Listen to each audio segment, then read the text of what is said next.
Welcome to the Business Trendsetter Podcast, where we talk about trends and how to use them to grow your business. My name is Manny Turan. And I'm Alan Hartop. We're Spark Partners. We come to you every week here on our podcast to discuss all things trends. We talk about the news a bit. We talk about culture. And we talk about lots of things, which is all really geared towards understanding trends and how to use them to ultimately take your business to the next level. And of course, this week for us here in the United States, we have, by the way, listeners all across the world, but we are celebrating our Independence Day here in the United States. And so I want to use this as a backdrop to begin to explore a couple of all the speaking events and things happening outside of the country. And so it's a bit of a backdrop against nationalism, and sometimes business is very much aligned with that nationalism in being able to wanting to take your value delivery system to another country.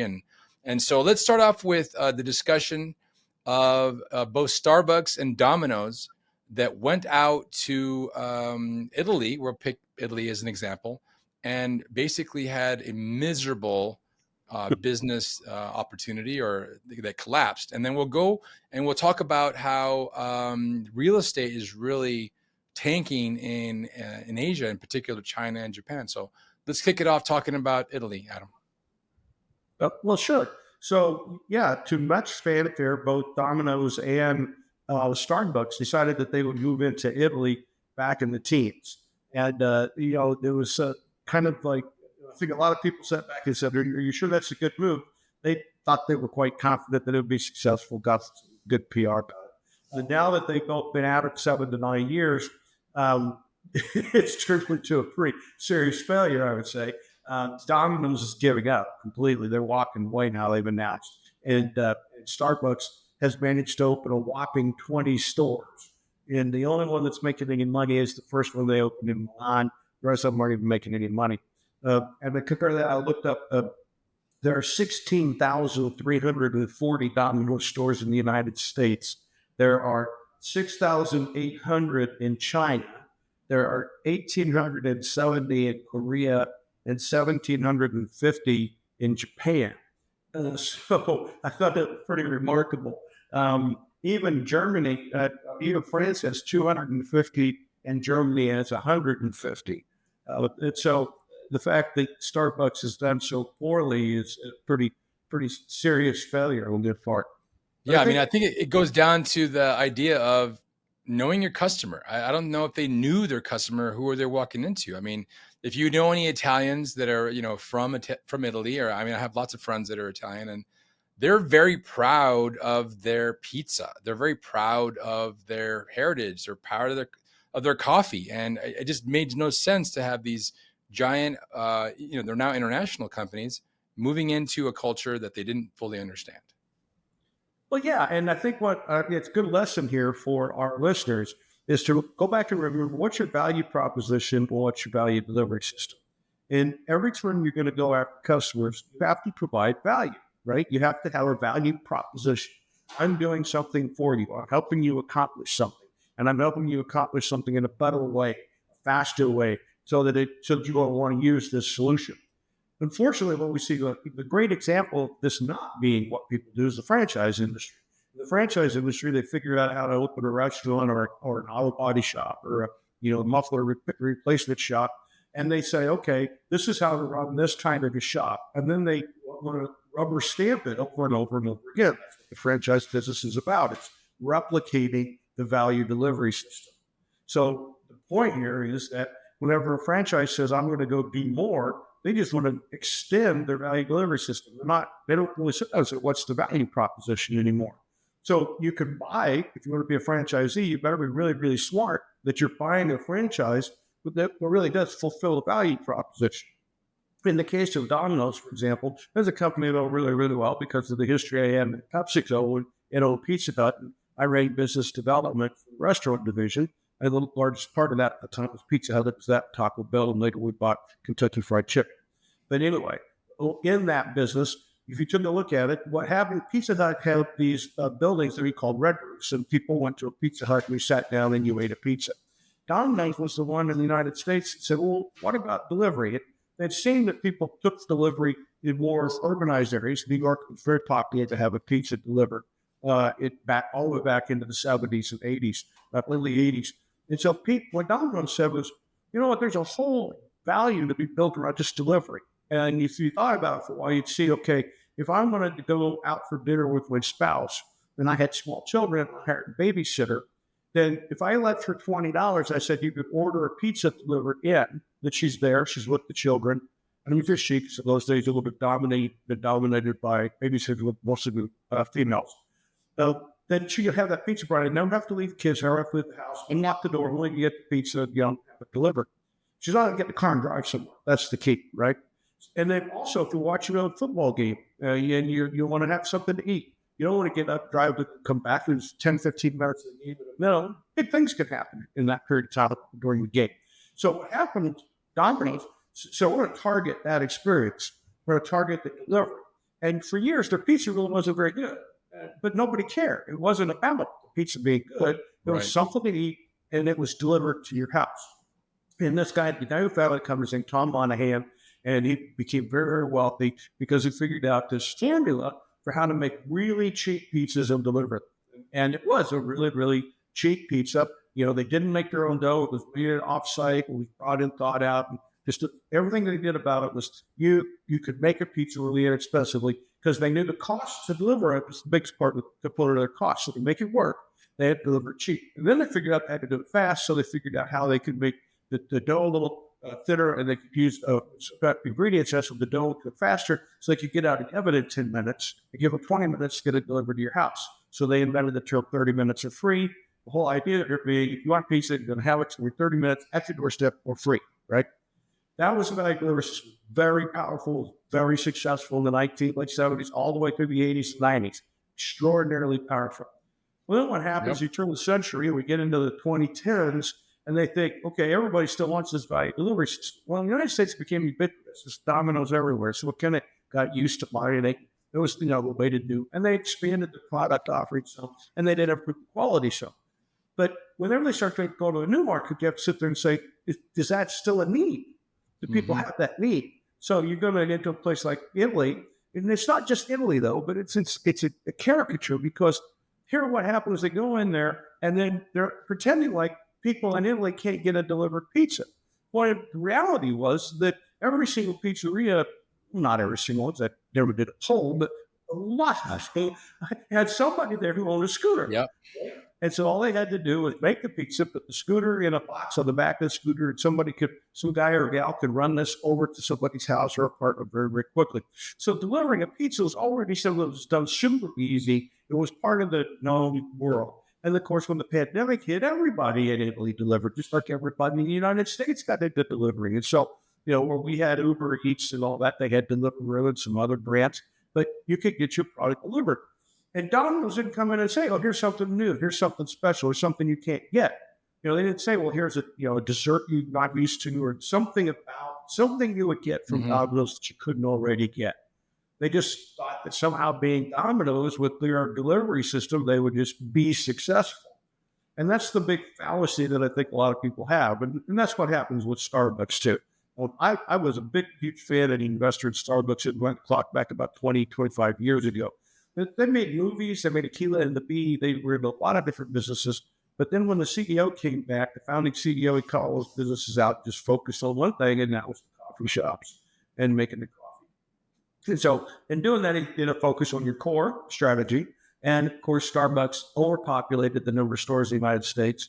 Louis Black, comedian, had a whole comedy routine 15 years ago about how he was walking down the street, he saw a Starbucks, he looked across the street, he saw another Starbucks, he saw diagonally across the corner, and he said, something's wrong, whatever, there's a Starbucks everywhere you look. And there has to be two in Starbucks stores, right? It's 15 years ago that he did that routine. And they've been expanding like wildfire the past 18 months. I don't know if you've noticed. I mean, honestly, I'm not a consumer of their product, and I'm not much of a consumer of anybody's, any branded coffee shop. I tend to make my own coffee. And when I do get coffee, I like to have something a little bit special. And so, but the idea of going to Starbucks is not, $5 for a cup of coffee doesn't strike me as a particularly good thing. I don't understand people who wait in line. But anyway, all I'm trying to get at is, what are they doing? This is our value delivery system. This is what we do. Now, some of the products, the frappuccinos and iced coffees that they come up with, have brought in new customers. You have to pass somebody on back for that. That's an extension. You said, okay, instead of just a hot espresso or a latte, we come up with these cup coffees. Now they're super rich and they're super sweet. So they have like Yeah. 1,000 calories. That's not an exaggeration. I think a large frappuccino is literally 1,000 calories. But people want it and they like it and they consume it. So that's a good way to expand your product offering to improve your value proposition. But what Yeah. did they do when they went to Italy? They didn't come in there and say, "Oh, here we're going to have iced coffee drinks, frappuccinos, and dial down everything else," because hey, your market's already served with coffee shops on every corner. You're already served with cappuccinos, lattes, and espressos everywhere. So we're not. They tried to actually do what was already in the market, where there was absolutely no need for anybody to do. Yeah. If you think about the nationalism, the pride, both of both sides of the Italian side, that again they're really proud of their heritage. I once heard something that the Italians never invented anything, but they perfected everything. They perfected chocolate, they perfected coffee, they perfected pizza, they perfected pasta. Anyway, the idea here is that Starbucks went in there with guns blazing, thinking that, hey, this is a great thing that works in the U.S. and other places, and we're going to go in this market. And obviously, it's not been very successful. Yeah, I mean, they had some success in the UK, 911 stores. That's pretty good. And well, why? Well, because the UK had tea shops. It was a tea country, and they didn't have the coffee shops that you saw in France and you saw in Italy. It was a different background, a different heritage. So therefore, there were coffee shops. And so by coming coffee shops in the UK, they were creating a value proposition, which was, would you like an alternative to a tea shop or a pub? Pubs typically don't have coffee. They're mostly beer, spirits. And so there was a market there that was poorly served. And so their value proposition of offering coffee products was needed in the UK. But it just wasn't needed in Italy. And that's the advice to all people out there that are listeners, is that really know your value proposition. Know what it is you do. And I think that most people, for Starbucks, it's not just a coffee. It's the location. It's the convenience. Like I said, a Starbucks with every corner. It's the convenience. It's the consistency of the product that they like. Kind of like McDonald's is a very consistent product. It's the pricing that they like compared to other people's pricing. So there's a value proposition there that works for a lot of people in America, and that's fine. And if you get an underserved market that doesn't have enough coffee shops, and if you even build on top of that, in addition to the product itself, the shop, the Starbucks location is someplace that you can meet. I've had a lot of meetings where I wanted to potentially talk with somebody who's a new client. We talk on the phone, and I said, hey, let's meet, let's have a coffee. We go to Starbucks, right? It's very convenient. It's a very neutral location. Everybody knows what they're going to get into. You're not concerned about the environment getting in the way of having an introductory meeting for potentially doing some business together. So, and you can say the same thing if you're younger people and you want to meet somebody that you went to school with, alumni. There's a lot of reasons you could say that the spot itself, the Starbucks spot, is an inexpensive location to meet somebody, right? $5 for coffee, and then I can spend 10, 15 minutes. It's easy in. If I don't have a good time, it doesn't work, it's easy out. If I want to stick around for a little bit longer, they tend to let me stay. That's part of the value proposition. And in the U.S., that's not easy to find, right? Very honest. You can't, if you walk into a diner and say, I'd like to just hang out here for an hour with one cup of coffee, talk to a client, the waitress is not going to be very happy. The owner's not likely to be very happy. Mm-hmm. Like you either buy something, eat something, or turn that table, right? Yep. Because that's their value proposition. So here, again, the Starbucks has a value proposition that works, but doesn't mean you can exploit. So here's an interesting story regarding playing the long game. So about 60 years ago, Nestle tried to go into the Japanese market with coffee. And the Japanese market was fundamentally, just like the market in the UK, they're tea drinkers. And they didn't really like the flavor. They didn't like the whole idea of coffee. And so they kind of pushed it away. And so they brought in a whole team of experts in psychology and people that really understand the way that people develop. And they actually decided to play the long game in that they started making coffee flavored candy. And they started giving it to the kids and they started spreading it around. And it actually began to catch some level of traction So when they re-entered the market 25 years later, all those kids that were eating coffee flavored candy remembered that and began to have an affinity towards coffee. And so now I'm just reading here that they're essentially importing 500,000 tons of coffee a year. So that's the idea of playing the long game and being able to look at a market and saying, how are we really going to take our value delivery and our value to that new market? Yeah, I mean, here in the United States, things are changing. We talked about the EV market, so we're not going to need nearly as many gas stations. We're not going to need brake shops. We're not going to need muffler shops. There's way too many of those we're going to need by the year 2030 gets here. So you certainly don't want to buy one of those franchises. And if you own one of those franchises, you have to start saying, wait a minute, the underpinnings of the value proposition are going away. People need it. People don't want to get their brakes fixed. They want to get made to be fast, right? And you can't do that if your brakes don't work in a conventional car. Electric cars use regenerative braking on the color so they don't wear out brakes. It's a whole different approach to slowing the car down. So your brakes last like 500,000 miles or maybe forever. We don't know. But they last a really long time. So the point here is you have to say, wait a minute, the world is changing. This one value proposition is still going to be valid in 5 years. Or is the changing world going to obviate that? In which case, I better be thinking today about how to change my value delivery system. What am I going to do to get people's attention, to get them to come into my store? I keep saying, as I say, I see an awful lot of gas stations out there. Not many of them have a charging station associated with them. I don't understand that. If I owned a string of gas stations, they're quick convenience stores, I would probably be working very diligently to try to get some high-speed charging stations installed, understand how to get people in there. So if they stop for 15 minutes, charge up their car, and I can sell them a coffee, a bag of chips, a soda, or hot dog, whatever it is they need, or they can smoke a cigarette on site, and I can sell them that pack of cigarettes for $14, whatever outrageous money. Yeah. And the crazy thing is how fast this actually moves. I'm here in Arizona, I'm in Tucson, and Tucson and Phoenix have long been battlegrounds where the first sort of beachhead is established for markets. I don't know if you were aware of this, Adam, but they always tend to look at Arizona, Tucson, and Phoenix to release new products. They kind of test it out and they see how it works. For whatever reason, we have an interesting demographic, maybe because of the growing Hispanic population. Maybe it's for whatever reason. So 5 years ago, I was involved with some of the early autonomous vehicle operations. And I don't know how it is in Napa Valley there, but here in Phoenix, there are complete autonomous cars that are provided by Waymo, where it's basically an Uber, a taxi that takes you from A to B. There's no driver. And that was 5 years ago. They were talking about it, and now it's happening. And, owning a muffler shop or a brake shop, everything, the house of cards can come tumbling down very quickly.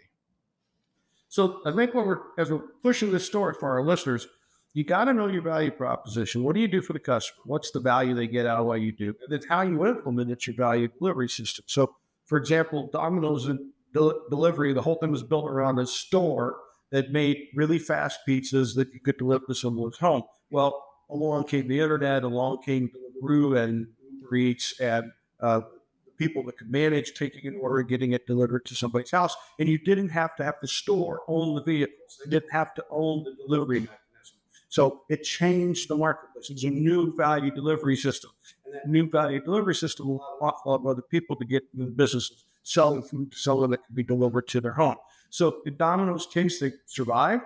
I don't know that they thrived in the U.S., but they survived by adding new products. But, you got to sit there and say, wait a minute, the more that's available to people, the more it will get to the point where if there's an electric Waymo car, then they're going to be able to pick up a food order, deliver it. The fuel costs are nothing. So the cost of delivery will drop down. And so, the likelihood of that Domino's piece succeeding long-term goes away. Why? Because trends, technology, new things come along, and it changes the world. And your value delivery system has to get updated. You can't depend on the value delivery system you once had working in a future world. Back again to Pizza Hut. In 1986, if you went into a Pizza Hut, you were going to spend $16 to $18 on a pizza. And then you were going to sit there and wait for it for 30 minutes, maybe even 40 minutes, right? I remember. They were hoping that what you would do in that 30 to 40 minutes was drink beer or soda. So And it was an expensive proposition. It was, well, I want to say expensive, but it was certainly as expensive, relatively speaking, as going to a Chili's today or an Applebee's or somebody like that, right? It was that level of a business. Well, people got to where they just wouldn't accept that for pizza. And I'm going to do that for a pizza. Now, I might do it for one off at somebody's store, considered exceptional, go in and sit and wait for a pizza. But even then, they're not only 30 minutes anymore. I want that pizza in 12, No. 30 minutes at most, right? So your value delivery system has to fit the trends, and you have to keep your eye on the trends so you could constantly be evaluating your value delivery system. That doesn't mean you can't take the business idea you have to a foreign country or take it to the next state over, take it to a new marketplace we're talking about, go from an urban to a rural. Doesn't mean you can't do that. But first, make sure, as you said at the opening of this, do you know your customer? And the customer where you're headed may be different from the customer where you sit, in which case you're going to have to adjust your value delivery system. Indeed. And I remember as a kid, the going to Pizza Hut was an experience. I grew up in a small town, 15,000 people, one Pizza Hut. So we would, jump in the Suburban and go out there, and it was an hour and a half experience, start to finish. One pizza, giant pizza. And while, my parents would be enjoying a beer, some wine, whatever, the kids would be out there drinking the soda, and they had an arcade. So we would basically be entertained at the arcade, and it's just crazy the way things have shifted. My kids now don't understand that concept, and it's very difficult for them to get it. And so you got to be chasing the customer where they are in the future, not necessarily where they are now. Yeah. So again, you got to pay attention to trends. So what's happening with trends? So we're sitting here in the United States. It's Independence Day. What we tend to think is everything we do is better than it is elsewhere in the world. And if we do something and it works, you can export it anywhere in the world and be successful. Just trying to point out a couple of examples here. Others that have failed, gloriously failed, include Walmart, for example, which is trying to export the American system of a giant store, lots of product, low price concrete. It's not worked outside the United States. No other country in the world has accepted that as a retail format. Whereas the Amazon value proposition has gone over well globally. Right? They've expanded tremendously successfully in foreign markets. So the difference there was Walmart went out with their old value delivery system and worked in the U.S., tried to export it. And the trend to get across here, that doesn't work. You got to know the customers, got to know the people that you're going to. And so don't be nationalistic and say, what I've done worked in my country. Don't even be nationalistic. What I've done worked for my company, right? And what we do is best. You just can't think of it that way. You have to think about the customer first. And so one of the big trends, of course, that we don't talk enough about, I mean, you and I maybe talk about it a lot, but most people break, but I don't think enough people out there on the outside will talk about it. It's demographics, right? Indeed. What's happening in the world and what's going on with demographics. And, one of the things that was fascinating was an article that you sent me recently, Manny, about housing in Japan. Now, we've talked before about the declining births in Japan. Like in 2022, there was the number of people born in Japan in 2022 was number 800,000 smaller than the number of people born in 2021. So what we're seeing is, for 8 consecutive years, we've had a decline in the population. And the Japanese are extremely nationalistic. If we think it's tough to get into the United States, it is way tougher to try to go live in Japan. I mean, it is not at a place where you can show up on the border. They have border walls. They have complete control of their borders, and you could enter their country. But if you think you're going to enter there, stick around for 10 years to figure out what you're going to do, no, that's not going to happen. They know who you are, they know where you live, and you're going to have to find your way through the process. And it is hard. It is very hard. And now here we have this declining population, and what's doing is it's causing Japan to have just a whole lot of empty houses. 14% of the housing stock in Japan is now empty. It's vacant. That's crazy. Yeah, 14%. If you think about it in the U.S., I mean, what is that number in the U.S.? 1 or 2%? Oh, not even that. I wouldn't think at this time. It's probably a fraction of down 0.1% of vacancies. I mean, we're talking about housing shortage in the United States, right? That's where everybody's focus, everybody's attention. But there's 9 million empty homes in Japan. So let's think about that for a minute. The reality here is that the birth rates have gone down. This is true of all developing countries. United States, Europe, Korea, China, all of these have had problem with declining birth rates. So the exceptions to this are India, which has had this tremendous growth in its population, Southeast Asia, and Brazil, right? So those are countries out there with growing populations, but they're few and far between, right? And so now we have to say, okay, what's happened? Well, houses are falling into disrepair. They can't get the economy to grow. When I went to Japan 35 years ago, first time I went there, I'll never forget that. It was just 35 years ago, a cup of coffee out of a vending machine. Okay, so if you're at the subway, you want to get a cup of coffee in the vending machine, paper cup, it was $5 converted to yen, right? I mean, everything was outrageously expensive there. Today, the yen to the dollar is at the lowest it's ever been. So now what happens is you can go, it's a bargain vacation to go to Japan. Yeah. And they're having a tourist boom. Once again, they're nationalistic, so they're starting to shut off the number of tourists that can come to their country. Some of the places like Mount Fuji, there were these spots where people found out you could get really good photos that come on TikTok and Instagram. They're putting up blank billboards to stop people from going there to take photographs. So like, if you want to visit Japan, that's okay, but we don't want you crowding our version of Yellowstone, or our version of Yosemite. You're overcrowding it, you don't like it, so therefore we're not going to make it possible for you to have a good time. And it's hurt their economy, it's hurt everything about the economy. But I want Americans to think about, do you ever do that? Do we sit there sometimes and say, look, we're going to make it tough for you to enter our country regardless? You know, like, we don't want you to live here. We want you to be a tourist, or do we make it difficult on a tourist when they come in? If they don't speak English, are we, pleasant about trying to work through the language barriers in order for the people to be able to work through, get their hotel rooms, etc.? You make it easy, make them happy, or you say, you don't speak English, so I'm mad at you. I don't really want to do business with you. It's America will often sit there and say, well, you came to America, you should act like an American, speak English, all these kinds of, historically European immigrant ideas. But look, we could easily end up where Japan is. That's the point. We could easily end up, because our birth rates are declining. Yeah, and they are. And I mean, the world is shifting. Last podcast we talked about Boston Consulting Group giving 4 possible scenarios, one of which is very polarized, very regional trade. I mean, there could come a time when North America is working very closely with each other, like, Canada, the U.S., Mexico, maybe Central America. And, maybe trade with China, Asia, and Europe might be significantly slowed down or even halted. So these are all things that we need to play out. And I think that speaks to some level of scenario planning. So all the tenets that we talk about at Spark Partners, understanding your customers, understanding trends, scenario planning, reducing your bias, these are all our core philosophies. And this is why I think our stuff is so powerful. And it really helps to change the mindsets of our listeners to see it's a broader, more complicated, but at the same time, very simplistic sort of market. If you understand your customers, you understand trends, you know how to use them, you can really start to make some big moves in your business. So with that, I hope everybody enjoyed this.